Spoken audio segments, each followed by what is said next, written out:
오늘은 EBS 단독 보도로 시작합니다. 최근 교육부 감사에서 무더기로 부정 행위들이 적발된 사립대학들이 정작 내부 감사에서는 아무런 문제도 찾아내지 못한 것으로 드러났습니다. 네, 사실상 셀프 감사로 이루어지고 있는 현재의 내부 감사 제도가 유명무실하다는 지적이 나올 수밖에 없는 상황입니다. 송성환 기자가 취재했습니다. 지난해 교육부 감사로 일부 교수가 유흥주점에서 법인카드로 6천여만 원을 사용한 사실이 적발된 고려대.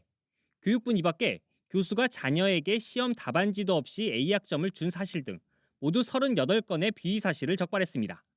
하지만 고려대가 최근 3년 동안 자체적으로 수행한 내부 감사에선 단 한 건도 지적사항이 없었습니다. 약 555억 원의 의약품을 수의 계약한 사실이 적발된 건양대 역시 자체 감사에선 아무런 지적사항도 발견되지 않았습니다. 지난달까지 최근 1년간 교육부가 감사 결과를 공개한 16개 대학 가운데 11개 대학이 자체 감사에선 단 한 건의 적발 사항도 지적하지 않은 것으로 나타났습니다. 자체 감사에서 지적 사항이 나온 대학들도 대부분 외부 회계 감사에서 문제가 적발된 경우들로 학교 법인 임원인 감사가 수행하는 내부 감사에서 지적 사항이 나온 학교는 16곳 가운데 단 2곳에 불과했습니다. 내부 감사를 통해 학교 법인의 비리 등이 적발되면 사립학교법에 따라 이사회와 교육당국에 보고해야 합니다. 전체 적발 건수로 보면 교육부 감사에서 16개 대학이 총 508건을 지적받은 데 반해 자체 감사에선 32건을 적발한 데 그쳤습니다. 교육부 감사에선 주로 부적절한 자금이나 재산 처리, 교무, 학사 관련 부정이 적발되는 경우가 대부분입니다.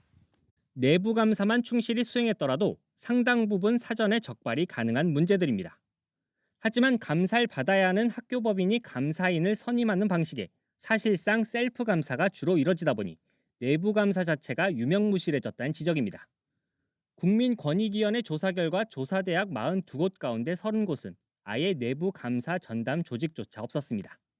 내부 감사가 실효성을 가지려면 법인 감사인 중 한 명은 학교를 견제할 수 있는 단체가 추천하고 종합감사를 주기적으로 해야 한다는 주장이 힘을 얻는 이유입니다.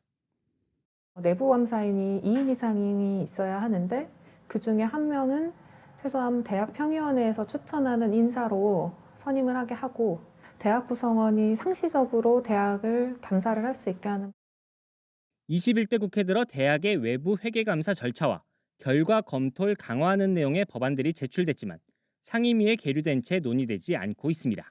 EBS 뉴스 송성환입니다.